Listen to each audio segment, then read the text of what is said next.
All right, guys, welcome back to another episode of the On-Site Inside podcast. I'm your host, Corey Tompkins, and today it's an exciting one, guys. Well, for me, anyway, it's very exciting. Today is episode 52, but it's also the last episode that we're going to be having in the studio that we're currently recording and shooting in. So, but Chris, congratulations, dude. It's thank you for coming on. We were talking a little bit just off recording just before, just about me and that sort of stuff. It's the first one you've been on, but yeah. Good. No, congrats to you. But only 8% of podcasters make it past 50, baby. So yeah. It's been a wild ride, but man, I want to. You're a busy man. You got a lot going on, just like everyone else right now, no doubt. But genuinely, man, I want to thank you for coming on, taking the time out of your day, and if you want to just start out by giving our listeners anyway a little bit about you, how you started, what you're doing now, all that sort of stuff, what you do, and then man, we'll get going. Yeah, 100%. Yeah, so we're about 5 years in. Yep. Sort of originally started my apprenticeship in Melbourne. Yep. At the time, sort of learnt a lot through my bosses through then. Mm-hmm. I mean, got some business lessons early on before I was even running a business. Oh, good, yeah. I was a third-year apprentice, and I had I had two bosses. One was good cop, one was bad cop. Yeah. I hated the boys I worked with, but loved my bosses. Mm-hmm. So as a third year, I waited till bad cop went on holidays to give notice, so I didn't have to face the music. Yeah, so because I was a little bitch back in the day. Yeah. So he went to do Europe summer. I then hit good cop boss up and was like, "Hey man, he's gone," and I quit. So. He wouldn't let me quit though. So was this during your apprenticeship, or you just sort of during my apprenticeship? So I was third year. I was like, man, sweet. I am fucking out. Yeah. Bad cop is going overseas. Perfect time to quit. Let's go. So he was overseas, went to good cop. I'm like, hey man, I'm giving notice. I'm out. Mm-hmm. He looked me dead in the eye and he's like, you're gonna fucking quit while he's overseas. What the fuck is wrong with you? And I was like, I'm done. Yeah. So I was a third year. Then he was like, nah, we'll chat about this. So I gave my 2 weeks notice. Bad cop got back from overseas, so I had to face the music then. He sat me down and was like, look, we know the minute we sign you off, you're fucking quitting. And I was like, well, yeah. So he's like, we're not going to sign you off. I'm like, well, I want to quit. I don't want to work here anymore. Mm-hmm. I was a mature age apprentice though, so it was a little bit financially driven. Mm-hmm. I was literally just chasing an extra $2 somewhere else, so it was not going to be worth it anyway. Mm-hmm. So he sat me down, put me on 40 an hour on wages as a third year apprentice back in 2016. So mad dollars. Yeah. Especially back then. Yeah. Fucking oath. Yeah. It's good. With inflation, that's like fucking nearly 55, $50 an hour now. I guess at the time I knew I was not worth that amount of dollars. But it sort of created loyalty and respect from them. So then I just knew I was severely overpaid at the time. And then, so finished my apprenticeship with them, saw out the full 4 years, but then gave them 2 years back out of it. Like they didn't have to overpay me like they did. So I repaid them another 2 years. Okay, yeah. I sort of went to take on their, the same way they ran their business. I had planned to run my business the same up here. Mm-hmm. So they basically did bathrooms. They would start a new bathroom every Monday, every day of the year, which is fucking great. Being a business owner now, looking back at that, that's crazy numbers. It's crazy, yeah. And then they would do 1 or 2 architectural renovations a year just in between the bathrooms. Yeah. So, that was, I was going to try and use their business model up in Brisbane. Mm-hmm. Soon found out that wasn't really applicable up here. Mm-hmm. So I moved up here with that in mind. What was the move for? Why Brisbane? What was do you have family up here? Nah, me and my ex-partner at the time, we were just both living and working in Melbourne, and we were just like, let's go, let's get out of here. I was spending like 15 hours a week in traffic. Yeah. And I was just like, fuck, how am I going to run a business in Melbourne when I'm doing those hours in traffic? Like, it's just no way possible. So we got a Airbnb in Tenerife. Have never been to Brisbane ever. Went to Tenerife, and we were like, yo, Tenerife is very sad. Brisbane's this is so affordable. Brisbane's unreal. We're on the water. They've got everything here. So what I thought Brisbane was not actually it. So then, we were a little bit naive. So we're like, well, fuck, this is cool. Let's move. So it's like going to LA and thinking Rodeo Drive is the reality. Literally. It's not. Yeah. So like here we are. I think we spent a week in Tenerife and wandered into New Farm and all that. And I'm like, oh, well, let's go. So basically went back to Mel's, then finished up that year. Then we moved up, then was just working for a labouring company while we're trying to find our feet. Yep. Already had my building diploma back in Melbourne. Yep. So did my Cert 4 and building diploma as an apprentice. Yeah. Moved up here. So this is another thing I want to talk. Well, sorry, I'll let you keep going because I've had a few guys ask about that. Yeah. So I moved up here with my tickets ready to go. Yep. What I thought, but went to QBCC. I was like, all right, let's go give me my license. And they were like, handed in my document, was just like one page. Yeah. They pretty much laughed me out of there because they're like, okay, you don't have enough detail, and we want you to go work for another Queensland builder just to show that you're actually capable and whatnot. So I had to go work for another Queensland builder who, absolute cowboy. But so then I had to, we had a deal. I was subbing for 40 an hour, and he would be a reference for me. So sure enough, did my year. Yeah. So you went from a third year on 40 on wages to then subbing for 40. And your money essentially nearly fucking halves. Yes. Yeah. And I'm just like, bro, like short-term pain, long-term game. Like it'll work out. Yeah. So did my year, went out for a beer with him. Like, sweet, he'll send me all the documents I need. He went MIA the day I finished up there. I'm like, you bastard. Like, I worked for peanuts for that. But luckily for me, my bosses in Melbourne, their builder's license is the equivalent of an open license up here. Yep. So told QBCC that I had all the tickets, so I was ready to go. Yep. So they just rang my bosses in Melbourne. And then when I resubmitted my application, it was 1,000 pages. I was like, here you go, overwhelm you guys with fucking documents here. Yeah. And then ticked off straight away. And then much like others, I got my license in Jan. I think COVID hit mid-March. So I was subbing into like a dental fit company, just shop fitting out. That was actually okay work. Yep. I hadn't actually done commercial before. It was actually okay.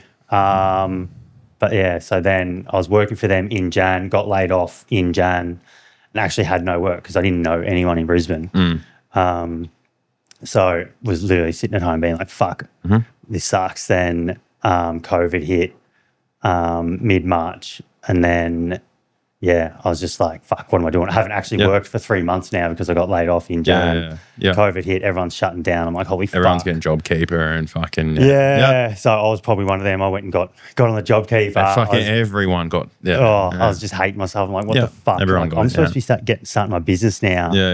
COVID's kind of So just wind it back a little bit. So essentially, contextually, you had already started the business, but it was just you. Yep. And you were just set up, you were just subbing. Full sole trader. So this is the position that a lot of guys get, right? When they start out, you were about to probably dive into it. The first job, the first thing, like everyone goes, how do you get your first job? How do you get your first client? How do you get your first thing? I'm assuming you would have just subbed for long enough that, you would have learnt the ropes. You're crossing bases with some people. You had some conversations. Yeah. That guy said, I got this. And then it just sort of eventuated, I'm assuming. And then all of a sudden, bang, you get the opportunity to do your first job. Or sort of, but catch is worked for this dental fit company who it's a completely different industry to Resi. Yeah. Didn't know a single person in Brisbane aside from my missus and a couple of the boys that I was working with that dental fit company. So didn't know anyone, couldn't even reach out. Like if I was back in Melbourne, like would have filled the book straight away to be like, hey, I'm officially out on my own, let's go.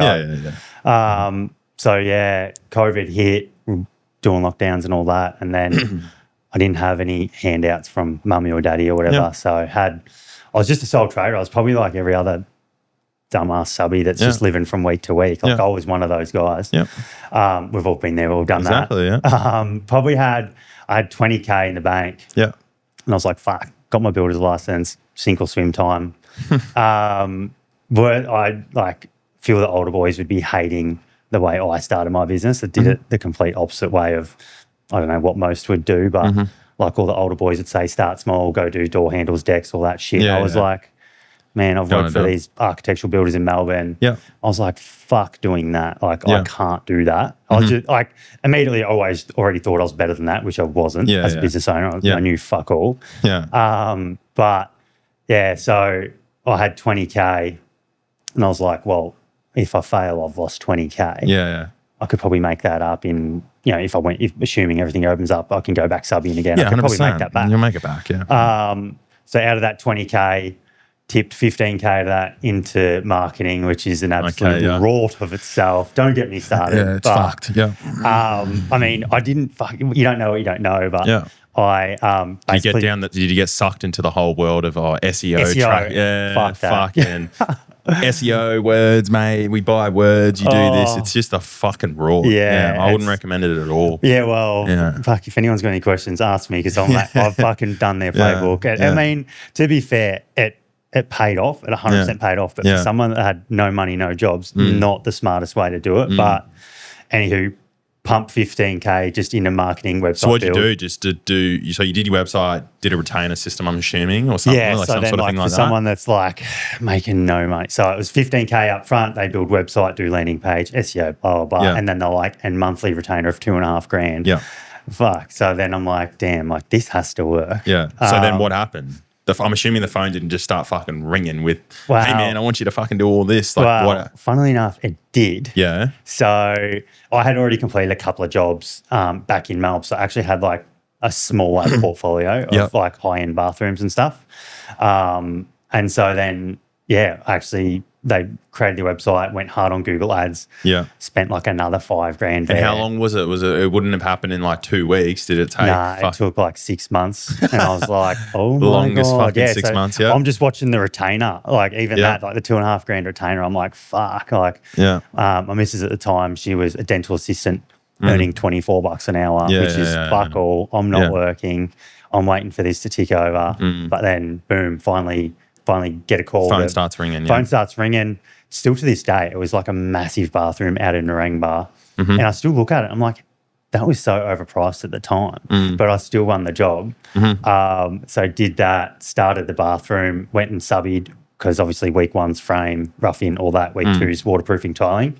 So of week two, then I went back and subbied to another builder that I got onto while my own job was running. So you were just jumping at the moment. You still had your thing going. I'm assuming in the 6 months you wouldn't not be like, you're not sitting at home fucking playing PlayStation. I was running out of cash. You're subbing, you're just doing what you can. Yeah, basically running out of cash because this retainer's going, I'm seeing the bank account go down.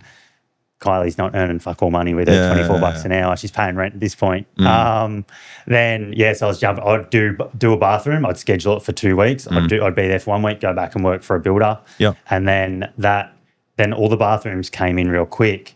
So then because I was still sink or swim mentality, I'd scheduled out, I had like 4 bathrooms locked in. Week one, I'd teed it up with that builder that every second week I was available. So I'd work Monday to Sunday if I had to, just doing bathrooms. And then all of a sudden I just booked out of nowhere year one, which was great because I was like, I'm the king. I'm booked out in a year in advance. This is the best. This is smart, Then year two of COVID hit.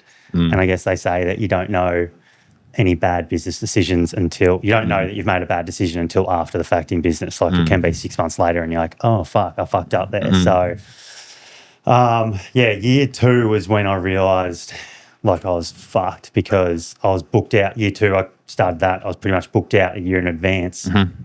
Everything was fixed price contract. I was only doing bathrooms, so I wasn't making enormous profit margins on them, making good coin, but I was all in fixed price contracts, fixed price clients, materials went up. All the subbies couldn't fucking get anyone, and then everyone wanted ridiculous money. So I was already fixed in at this. Every trade, like I remember I was sitting outside having a beer and I was like, sweet, this is sick that I'm booked out for this long, but like I know before I even do demo, I'm losing money on this trade, this trade, and this trade. So I created a spreadsheet and I was like, red, fuck, cool. So the only thing you're making money on is yourself. Is myself. And then I had to change my mentality. I was like, I guess I was just like, I'll outwork it. So I just figured I was like, I'll win more jobs. The profits will come. I was probably like every other business owner. Well, in the early days, I didn't actually know my margins and I didn't know my pricing. It was just my mentality was do more work, win more jobs, the profits will come. Who gives a fuck? Yeah, and I think that's like, you know, we'll keep going, but I think that's where a lot of guys get so fucking caught up. Like we were talking about it yesterday, right? With the whole, I think so many people when they're starting out, they overly complicate the situation. I'm not saying that's the right thing to do, just to like have the mentality of I'm just gonna fucking nut the cunt out and work it out. But when you're in the moment, dude, you don't have a choice. Like, 100%. And I think so many guys they go, oh, I need to know my numbers. Well, dude, I guarantee you right now, you didn't even have the fucking opportunity to sit down and really actually know because you're fucking working, hustling. Yeah, you're there. You're making phone calls. You don't have the chance. Like all you're looking at is you're just going, these are the subbies that I got. This is the material that I got. This is how long I reckon it's going to take, and this is the like that. That for the most part is sort of what guys assume that they're making, and that's the best you can do with the time that you got. And I think you do have to go through it. And yeah, fuck me, man. I've been in situations the same where it's just you don't have another opportunity, like another option other than just to work it out, 100%, and bring in more work and do it. And for the people that sit there and go, well, that's not a good way to run business. Well, fuck, dude. When you're in it. Unfortunately, sometimes that's what you got to do. You're not going to make money on everything. Yeah. You're going to fucking lose money eventually. Yeah. And if you're in it, if you're in it and the only fucking thing is that I'm not doing it unless I'm making money, well, congratulations, dude. You're never going to fucking get into business because the reality is that until you have gone through it enough, you probably won't. Like even now, like fuck, we still lose money now. Yeah. But it's the mentality, right? You just got to get through it, pass it on, take your lesson and fucking move on. 100%. Have short memory. Like, I mean, we were in it and I was like, fuck, year 2, this ain't fun. Business ain't fun. I was probably a little bit arrogant at the time. Like I just thought I'd be good at business, but reality is I didn't have the reps in. Like, so yeah, I was arrogant enough in myself. Be like, yeah, I'll be good at business. I know how to do this shit. Whereas like no reps, no idea, but I guess I had my work ethic though. So I guess year 2, I knew I was making no money before I was starting this job. So I was like, fuck, mindset shift. I'll do more jobs to make up for this. So in year 2, we did 32 bathrooms, one-man band. That's ridiculous. That's fucking crazy. That's so crazy, we're going hard. Yeah. But I was like, well, I've got to get us back into the green somehow, and that's just fucking do more. But yeah, got to the end of year 2, and then we sort of shifted. Like I turned towards the back end of that year 2. I think the Reno gods had finally looked down on me after the year I'd just gone through. Still remember a lovely couple, Tina and Matt. He was an architect. I mean, she was just a lovely lady. She had more Instagram followers than me at the time in her personal page. She's like, oh, I love your bathrooms, blah, blah, blah. I thought I was going there for just 2 bathroom renovations. And she's like, I've been following you for ages. We've got these 2 bathrooms, but we've actually got this full house. Can you just fucking do it? And I was like, sweet. So it just changed. In that one client changed everything. So then, did full house reno at the back end of year 2. And then it was, again, still financially motivated. I saw the money that I made off one job was more than the fucking 10 other bathrooms I'd done. Yeah. And then so on that, like literally after I handed over that job, we just pivoted. And I was like, bathrooms ain't it. They might have been it in Melbourne. Yeah. And I look at what my bosses are doing now and it's still it. They're still hustling. Exactly, yeah. Good for them. That's just not my direction It's not anymore. for you, yeah. And I think that's the, I talk about it a lot about staying in the game, like consistently just keep hitting, you're in the fucking game. You stayed in it for long enough. And as you said, you hustled your ass through year 1, year 2, essentially. And that then fucking opened up the opportunity for the other thing. But if you just folded in year 2, if you're like, fuck this, or you got halfway through year 2, you're like, I want to go on a holiday, fuck this business, I'm not making any money anyway, it's fucked, like fuck, business is shit, blah, blah, blah, and you threw it in, well, fuck, you wouldn't have been in it. But it's like you stayed in it long enough. And I think, I'm such a strong believer in that. You just really just got to fucking stay in the pocket for long enough and that'll create the opportunity. Everyone goes, oh, well, how did you get your first reno? How did you get your first client? Prime example, you just said it just then. You just fucking stayed in it for long enough and all of a sudden there was an opportunity and you just seized the opportunity. That was it. Yeah, 100%. And you just fucking just changed the game. And you realize that scope of work wasn't really what you wanted to do. You could probably do it now. Yeah. And I bet you, if you did it now, you went back now and you're like, I want to go back to doing that. Yeah. You could probably do it now and you'd probably make money on it. Because now 100%. You know, you've gone through the reps, you fucking blah, blah. Right? Yeah, 100%. So, that was basically sort of year 2 and then went into year 3. And I just looked at like the Xero spreadsheet and I'm like, what the fuck? We made more off one job than the previous 10 bathrooms. And I was like, so, like, I mean, when you're in the fire, you're just kind of making decisions on the fly. So I was like, okay, fuck, start year 3. We made more money off one job. Year 3, I need to do less jobs, more money. And then, completely changed our business structure. And then, basically only started hitting full house renos from there on. Yeah. And, but I think it also gives, rather than just the financial thing in that, it would have given you also like confidence and resilience in the fact that you now know, like, even in the renos, right? Let's just say, like, you're doing renos now, but let's just say you go through another fucking period where jobs don't land, and I guarantee it, jobs never land when they're supposed to land. Nah. Nothing ever fucking is No, I've never met a guy where it's like, it's perfect. Yep, that job finishes, next one, bang. You can 100%. Sometimes get it, but there's always going to be that grey zone, that fluff. And, I think when you go through the reps, like you just said, in that year 1, year 2 situation, it gives you the confidence to know, like, when you're in that spot again, you just fucking work. All right, guys, congratulations. You're halfway through this episode. I hope you guys are really enjoying it. But first, I just want to make a special thank you to Ideal Group Australia. Without them, I wouldn't be able to bring this podcast to you. So special thank you. I hope you guys are enjoying it. Buckle in and get ready to listen to the end of this episode. Through it, dude. 100%. Well, just my fear of either not doing something or fear of failure. I'd rather fail than not having it crack. Like, so that's what always was in the back of my mind, I guess. Yeah. I was just like, man, I could just fucking give up like everyone else. But when it going gets hard, that's when everyone else stops. Yeah. And I'm not really like everyone else. Yeah. So well, that's it. Like, I was talking to someone about it the other day. Like, I think business is it's one of the most hardest things that you'll ever do. It's so fucking hard. And I think who was it? We had a fucking episode, you guys, the listeners would probably know anyway, where I was having this debate with a guy and I was like, business is hard. And they're like, oh, well, it's actually not. And I was like, well, I think, I think guys that have made it, that have been in it for a while, they forget of how difficult it actually is. Yeah. Right? Because it is fucking hard at the start. You're going against it, you're losing money, you're not making money. Like, I remember there was a period, I said it yesterday, that for the first like 4 years of my business, Tamara was earning more than me, week in, week out. Like, I remember I was paying myself I don't know, I think it was like $720 or something a week. Yeah. I paid myself that for like the first 4 fucking years. And just so everyone's aware too, I had like 3-4 guys at the time. Yep. And I was still only getting fucking $750 a week. That doesn't mean that, like, just banking a shit ton of money. Like, everyone's going to just assume that, your bank account was just fat as fuck. Yeah. Well, no, it actually wasn't. Fuck no, it's going back in the business. Yeah, it's just going back in. It was just, going out there, and I was I just had to do it. And, and then it wasn't until only fucking recently where the tables turn but yeah, it is hard, man. But so talk to me about what it looks like now. Like, what do you what's the sort of, do you have more guys now? Is it still just you, or like? Yeah, so it's all subby based now. So which it always has been. So I got one full-time chippy. Yep. But again, even then, sort of business has changed. It's not just about me anymore. So like, I wanted to keep going in business to prove it to myself that I'm good at it. Don't get me wrong. Now I've got like undeniable data that I am actually okay at what I do. Yeah.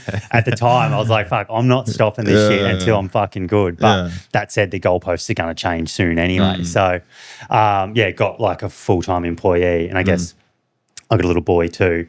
So I guess the drive changes because I guess when it comes to business, I take it serious because I see it as life-altering. Yeah, 100%. If you fucking run a shit show and you go bankrupt, imagine the life that your kid is going to use, like, or Ryan, my employee. Yeah. Sorry, dude, I'm shit at my job. You got to go find another job. Yeah. Like, it's a tough conversation to have. Yeah. And like, I went to a bankruptcy lawyer person. So I was like, I wonder what would happen. Like, tell me, just educate me. So I guess, I wanted to know. So I went to one of them very early in business and so it changed my perspective. So it's not just about me anymore and building the brand. Like I'm still very brand driven, but now it's about other people in my life. So I guess work wise between sort of year 3 and now, it's all very much design led. So we'll only work for building designers or interior designers. Like there's no more mum and dad renovators. It's actually crazy, like looking back, like through the dark times. Like I used to froth at like signing a contract for 150K, whereas like in that jump between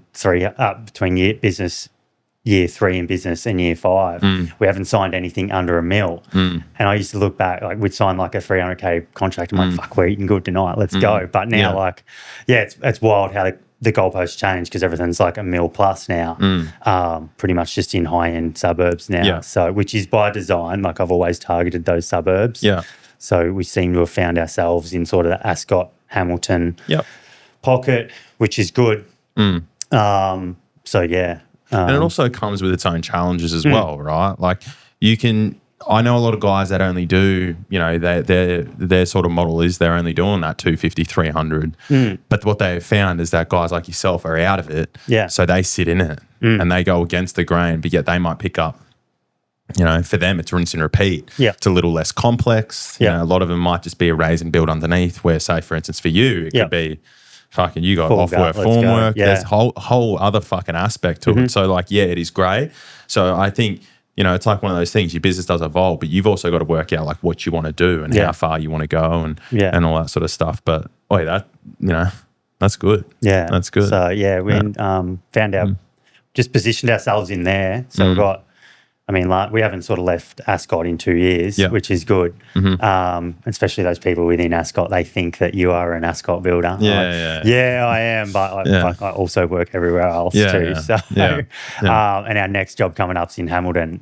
It's funny how it all works. Like if you pull it up on Google Maps, every house we've renovated, they're all in line, just blocks behind each other. I'm like, how the fuck does that work? Like you cannot work in one suburb ever, and then all of a sudden, our last 4 jobs you could draw like a straight line. They're all backing onto each other. But I think it also gives you, like, when you're going and sell yourself, right, to these clients, because don't forget, brand or not, I think where a lot of guys get it confused as well is like, and you can correct me if I'm wrong, is that, you still got to compete to a degree, right? You can have the best brand, the best logo, the best price, whatever, but there's always going to be someone else. There's 100%. Always going to be another builder, and you still got to compete to a market. So I think, when you are in that suburb and you're going to that client, you're saying, hey, this is great. Like you're sitting down, fucking whatever, talking to them about their kids, whatever you want to talk about. But then for you to then say, we've currently got a job just around the corner here. Right? We're literally working just there. We're working just there. Like it gives them the reassurance that you've obviously been able to, like, if it's good enough for them, why isn't it good enough for us? So it's been a game changer too, because I guess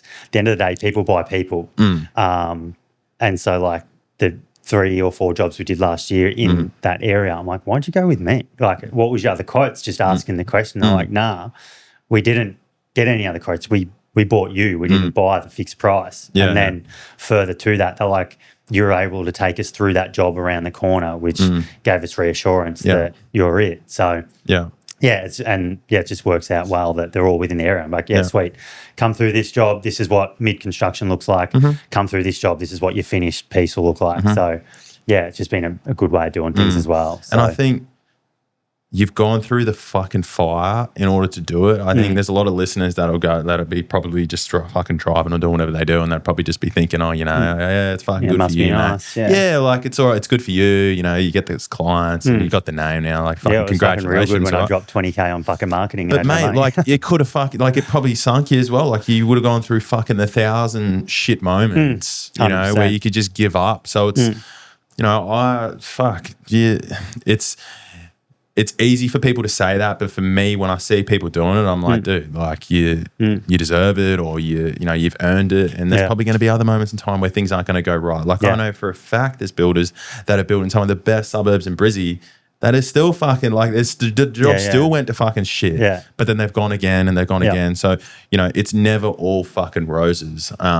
But hey, to go through what you've gone through and fucking see it through is great. So did you say, correct me if I'm wrong, but the subby model, what was the reasoning for that? Did you say you've got a full-time on wages? I've got just one full-time chippy on wages. Yeah. But with the pipeline, I think that'll quickly go because I'm looking to get off the tools because, I mean, it's all well and good for me to be on the tools. Clients love it. But I think that for the business to actually grow, I need to step away and work on the business more so in it. So with our pipeline, I mean, everything I'm pricing right now, we've priced and won for 4 chippies. So we're at that point where we're just waiting for DAs at the moment to come through. So once they come through, we'll look to grow pretty quick. So do you find yourself that you can almost foresee, because this is always another thing that I look at as well, and it was an issue that I had when I was doing builds at like 2008. As you said, people by people. Yeah. And the line of work that I'm in at the moment is it's not people by people anymore. It's businesses by businesses, right? 100%. So I'm always B2B now. So it's a little bit different.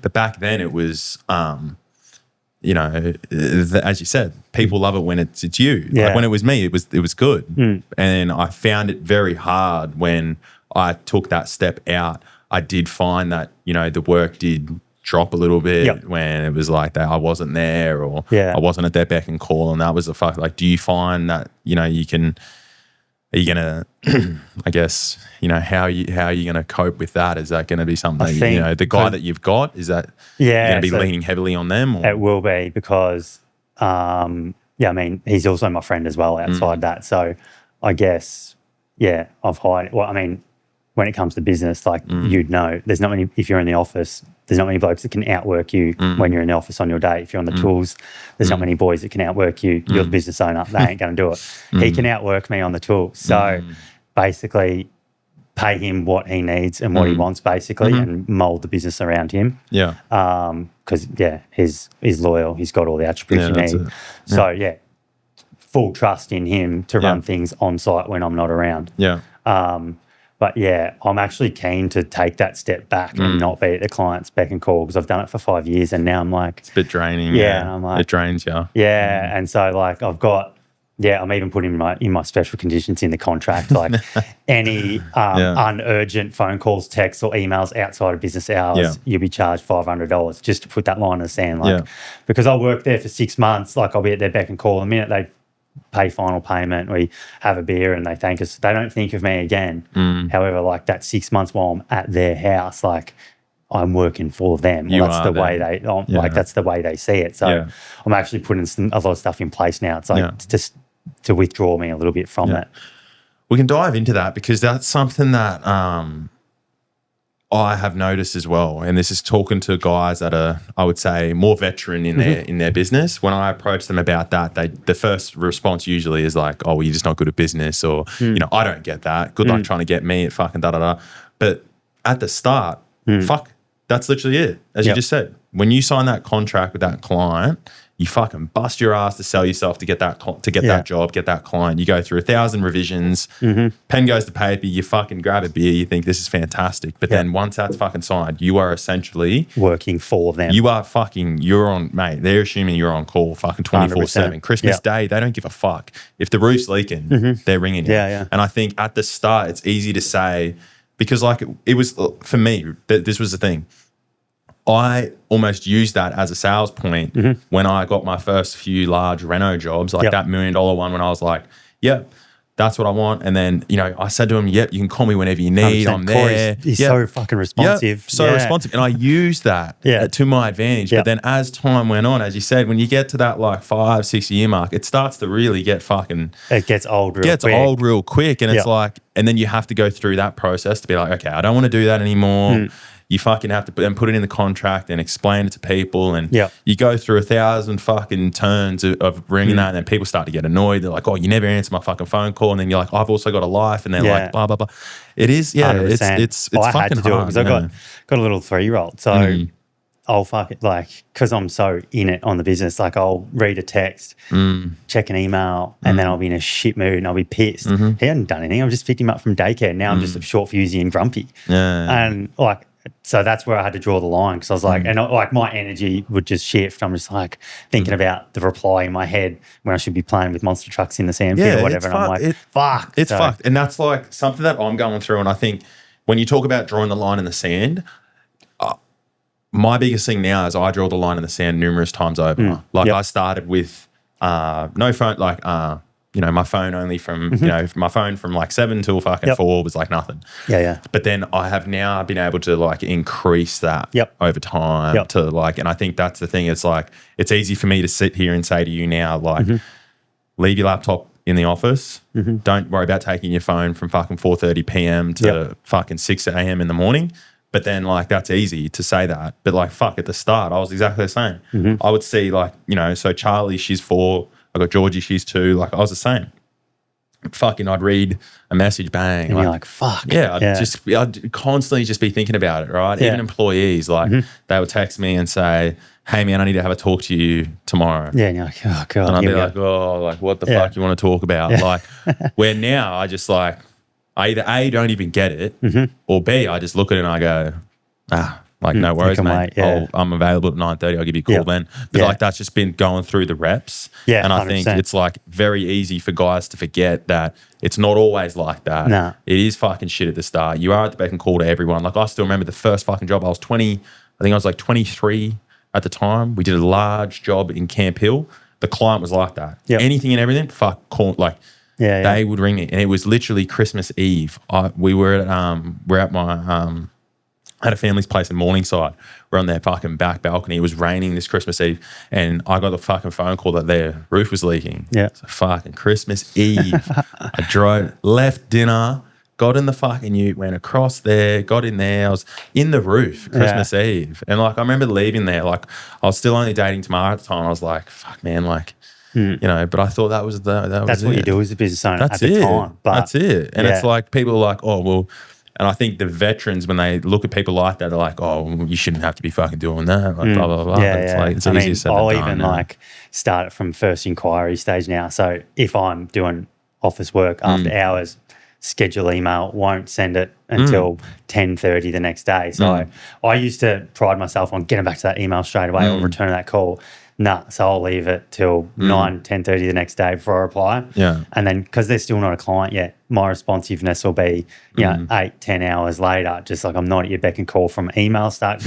Because it sets a bad tone, because the minute you pick up that phone, you just do it once and they own you, because then they're like, bang, like, oh, he took my call at 6:30 at night. Well, and this is going to sound fucked. This is probably not what happens, all right? But you could just imagine, you got the husband and the wife, they're in the kitchen. Yeah, having a wine. Fucking Christian. The husband goes, the wife's going off about something. The husband goes, I'll fucking sort it out. Goes outside, rings you answer. He walks back inside. He goes, no worries, babe, I fucking sorted it. Right? Big dick and noting himself. He's thinking, this guy fucking works for us. Yeah, he's fucking coming around and sorting. And he thinks that that's the norm, right? And I think that's where the abrasiveness comes from the client. And I think you're right. It's never perfect, and that brace it does get, but I think as over time, your business does create those lines in the sand. And I think when you do start getting clients and they start actually understanding, like, no, this is how we operate, blah, blah, blah, and they start respecting that, it's a game changer. Yeah. And that was like, for anyone that's listening, that's half the reason why I actually got out of doing a lot of B2C. Oh, it's super emotional. I literally got out of it for that one reason. And I think one of my mates, he called me out and he goes, oh, well, you just didn't run a good business. And like, in fairness, I sit here and I probably didn't, right? Because it just wasn't, I just had a lot of shit going on and I couldn't get it to click. Yeah. I didn't have the energy or the fucking, I just couldn't do it. And the opportunity came to go B2B, like dealing more with developers and stuff, where it was like, they're not sending an email till 9 a.m. and good luck getting them at 5:30. I was like, this is sweet, dude. My phone's not ringing on Sunday or Saturday. Good luck. Yeah. So when I got a taste of that and the opportunity arose, I was like, fuck it. Yeah. And I just went, I still do a little bit of stuff for clients now, but like the line in the sand is so fucking solid. It's like, dude, I'm not responding at 5 o'clock. Like, for sure. I'll be responding at 5 o'clock and I'll be like, this is my last email for the night. Good night. I'll speak to you tomorrow. 100%. That's it. Like, you got to do it. But talk to me about, we're going heaps ahead, but I want to go back because this is something that's very contextually to now with a few guys that I've got and a few guys that have actually DM'd me. The study thing. Yeah. Doing it during your apprenticeship. Number one. What drove you to do it? Why did you do it? Was it an employer, or was it a mate, or was it yourself? And I guess number two is, you know, did you fund that yourself? Like, how did that look? Because I get a lot of guys message me and they're like, because I did the same. Yep. During my 4th year, you can't do it now. And I only got notified of this early this year, is you actually can't skip your Cert 4 anymore. So in Queensland anyway, I don't know what it's like down in Vic, back when I did mine in 2017 or 16 or something, you were able to actually, during your Certificate 4, during your Cert 3, your last year, you could actually go straight into a Diploma of Building Construction for a 12-month night course and skip your Certificate 4. So your diploma actually covered the Cert 4. Yeah. And so I was thinking, I never thought about it at the time. I was like, oh, fuck it. So I did it. I did 12 months of night school for like 4 nights a week from 5 till 9. But now they don't let you do it. It's part of the thing. You got to do your Certificate 4. Yep. And then you can't do your Certificate 4 till you done your Certificate 3. And then once you've done your Certificate 4, then you go into an 18-month fucking diploma course. Yeah. And then that's it. So, yeah, I guess, you know, what was your driving factor to fucking... Yeah, so I think I started my... it was mainly, I guess, at the start, because, I mean, I grew up from humble beginnings, I guess you could say. So it was essentially financially driven, because I was always sitting there. Well, I got along with one of the qualifieds I was working with really well. I'm like, how much are you on an hourly? And he was like, yeah, 50 an hour. Yeah. And I was like, so that's all you'll ever earn? He's like, yeah, as a qualified, that's all I'll ever get. And then he's like, oh, but our boss at the time, he's like, G charges me out at 85. Me knowing nothing about business, that 85 was just he's making fucking... Yeah. So I was like, fuck, he's making so much money. He's not even doing anything. Yeah. But, I mean, he was covering costs. But at the time, I was like, so he's charging me out at 85. I was doing the maths in my head for what I thought. I mean, it doesn't actually math, but it was mathing in my head at the time. And for you guys that are fucking listening to, don't get wrapped up in that, because it's like, guys hear that number, like even us, they hear, oh, you get next. It's like, mate, like a lot of the senior guys that I got, they're not that dumb. Yeah. But I'm like, dude, unless you really know, like you realize. He's actually making $15 an hour off you after he pays he's fucking everything. Lucky, dude. Yeah. If he's lucky, like if you really work it out, like maybe $5-10 on your top guys. Yeah. And so it's like, that I was doing the maths in my head then, and I was like, well, I want to earn that 85 an hour. Next step, when they're like, well, you need to be a builder to be earning that sort of coin. So I was an apprentice. In Vic, you had to do your Cert 4 and then your diploma. So I had to go through it. Cert 4 was 2 nights a week over 6 months. So but it was like 4 hours a night. So that was fine. It was the diploma that was 18-month course, 2 nights a week. Started at 6, finished at fucking 10:30. I was like, it was. And you still had a job that you had to still had a job. So work from sort of 6:30 till 3:30. Yeah. Being in Melbourne's traffic is a nightmare. Home. So I wasn't even being able to go home. I had to pack my esky, me snacks and me coffee and whatever to go from work to my diploma. So basically, I was finishing work at like 3:30 and just punching in the maps and driving to the other side of Melbourne to do it. Maybe got to chill out for half an hour in my car before going in. That was literally my life, Yeah, so that was my life for 18 months, but I just knew it would be worth it. So, yeah, and got my diploma. Thankfully, that was a requirement in Vic to get your builder's license. So I hadn't actually planned on moving to Brisbane yet. I was just like, well, what do I need to get my builder's license? That's Cert 4 and diploma. Then I can get my builder's license in Vic. So then did that. Little did I know, because I had my diploma and I moved up to Brizzy, I did skip that supervisor period where boys have to go supervise for that 2-year period in between the Cert 4 and diploma. I think that's how it works. It's so they got, to be honest, I'd be fucking lying to you if I really knew, but it was, back then there was like, thinking about it now, it's actually cooked a little bit, like what they were allowing us to do. But yeah, like now I think it's very rigid with what you can. I think you have to be like 12 months out of your time to go into your Certificate 4.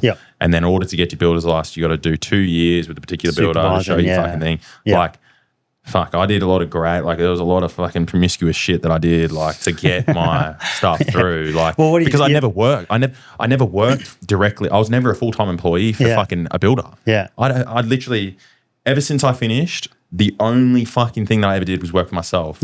I only ever worked for myself. So it was very hard for me to prove to QBCC. And I had to go through the process 3 times. But they want you to have the experience, but like, how do you get the experience? How do you get the experience, right? So it was like, and I remember I had all the experience. I did all these favors. I got all the fucking shit. And they said, yeah, that's great, but you haven't got your supervisor license. Yeah. So technically, all that experience that you got, we're throwing that in the fucking bin because you did all that illegally. Yeah. And I went, fuck. Yeah. So that was a big shock moment for me where I essentially like lost 2 years. Yeah. So I was like, I literally had to start again. Yeah. And got it all back through. And like back then, man, there was no, like I had no one fucking help me through it. There was no, and as I said, I wasn't an employee with anyone. The only guys that I was relating with, I was subbing to a lot of builders at the time. Subbing, and then I had one apprentice and he came with me as like a team. Yep. And I was getting like back then I was charging both of us out at like $70 an hour. Yeah. 2 guys, like fuck, it was ridiculous. Yeah. And you know, we slogged it through and I got it through and fuck, I still remember when I got it, but it was like, you know, and then it was like one of those things where a lot of people think that once you get it, you made it. No, it starts now. I remember I got that letter in the mail from, I think it came with the Master Builders one. I actually think I got my Master Builders certificate first. Somehow QBC notified them first before me. Yeah. But yeah, I was just like, okay, starts now. So made it's it. definitely a wild ride, that's for sure. I'd hate to be going for my builder's license now. Just with it's getting very hard. I think it's getting very, very hard for guys to get it.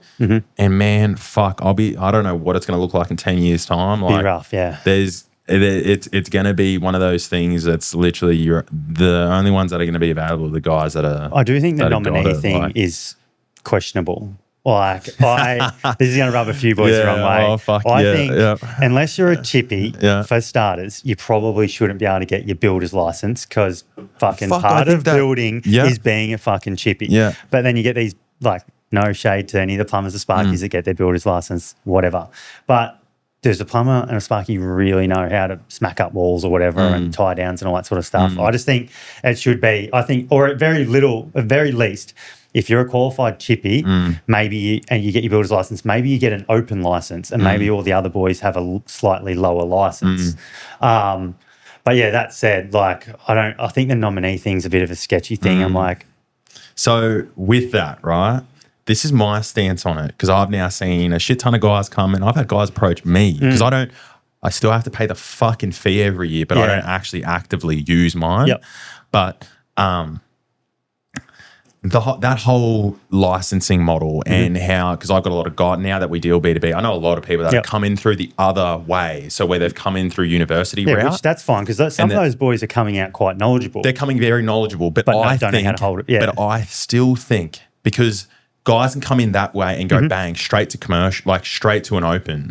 Right? Wild. But I think they need to still do a tiered system and everyone needs to come up through the tiered system and go low rise, medium, open. 100%. Regardless, right? Regardless if you've got a UBU bachelor degree and all you've been doing is sitting in a fucking classroom and you've got this degree, I still believe that regardless, it still needs to be a tiered system. Exactly. And it needs to be a tiered system on the basis that you have knowledge of the trade. Yes. Because the amount of people now that I deal with in my space that have zero knowledge of the trade, but yet they have the fucking license, it's infuriating because they don't actually know the technical skills to get it done. They know program, they know all that fucking jargon know that how comes to read across. The plans very well. Well, even then that's questionable because they don't know the actual specific, like they know plan details and stuff, but they don't know like, when I see fucking how things, some things come through now, like schools and stuff, and I look at them like, how's it actually going to be built? Like, how are you guys actually going to do that? And like,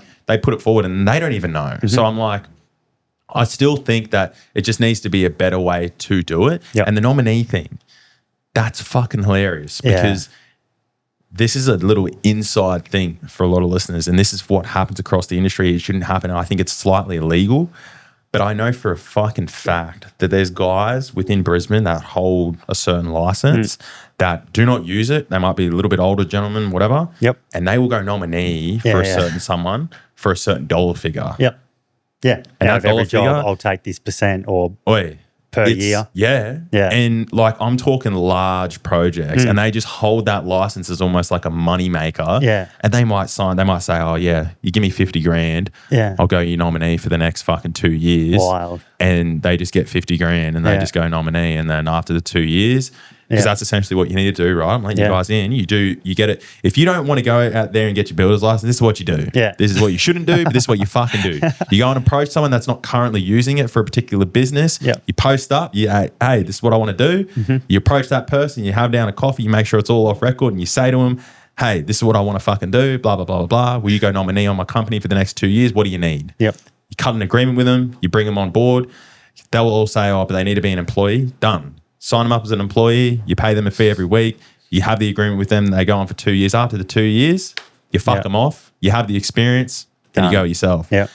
That's fucking, that to me is like, it's illegal. Like, I reckon it's a little bit fucked. 100%. Right? Yeah. Because, but that's what they have, you know, and QBCC have actually been the ones to fucking allow it. Allow and also tell me grey areas that you can go down to do it. Yeah. So the wild thing is, like, if some of these lads that are using these nominee licenses, like, I had a meeting with my lawyer because I was like, hey, what happens? I'm fucking 65 years old. I'm ready to retire and have a structural liability claim come up. Yeah. She's like, I'm like, I've retired. I've rounded up the business. Like, I'm good. Like, I'm good, right? She's like, no, QBCC are going to come after the person, which is you. And I'm like, but the business doesn't exist anymore. I'm done. She's like, yeah, but you're the licensee holder. So she's like, basically, when you finish up, it's probably in your best interest to still have public liability till the day you die for any of those jobs. I'm like, are you kidding? So, like, imagine what some of these boys that have just holding these nominee licenses, like, some of them are probably super qualified enough. Like, you'd been plenty qualified enough when you were sort of trying to find your way to get your builder's license, but some of them aren't going to be. And what happens when some of these structural liability claims come up for jobs they've done in the past? Like, well, we did a piece of content fucking ages ago about QBCC were actually under investigation. Oh, no, it was Vic. It was Vic. Yeah. Right? The VBA. Yeah. They fucking were under investigation for under table agreement to pass through. And I'm like, when I seen it, I was like, there is so many. Oh, there is so much of that. It's not even funny. I know that I have seen some guys where they tell me that they got their opens, and I'm looking at them. I'm like, how long have you been up? How the 2 years. Fuck did you get that, dude? Like, and then you hear that their brother got it too, and it's like, fuck what the fuck? Like, but hey, whatever. You know, it's going to go on, and I think that's the industry that we live in. But for a lot of the guys that are listening, that you do want to be a builder and you do want to go down that route, like, I feel like it's always going to be hard, and it's going to get harder. But if you want to do it bad enough, you'll make it happen. 100%. You know, for me to sit here and say like was it easy back then? Yeah, but also don't forget, back then I didn't think it was easy. Back then I thought it was fuck. This is fucking hard as shit. Right, I have to do this for so long. You know? For this guy, are you kidding? For this guy, man, the favors that I had to fucking do was ridiculous. I remember I had to work for one guy. He did a raise-in build underneath, and I did it for free. I did the whole thing for free.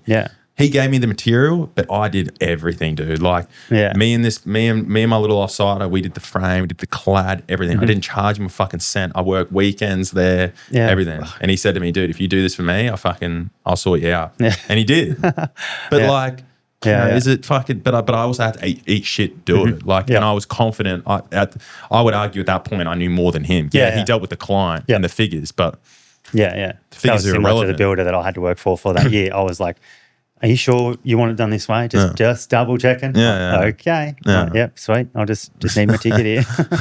But anyway, man, like, so what's the next big step now? As you said, you're planning on ramping up. Yeah. So next step is once these DAs come through, I think a four guys would be a happy medium. Probably, I do anticipate me and my employee now will probably do a development of our own on the side. Probably link up. Sweet. I think that's a definite. That'll definitely happen. I think it won't be nothing lavish. The first one will just be a quick flip. Double that money. Let's fucking go. I think we'll have to rinse and repeat a couple of them on the side. Obviously, I'll structure the business a way where me and him can peel off and do that while the boys are still doing other jobs, other renos for clients. The goal is to obviously be doing our own developments 100%. and or new builds on the side. I would like to put a designer on.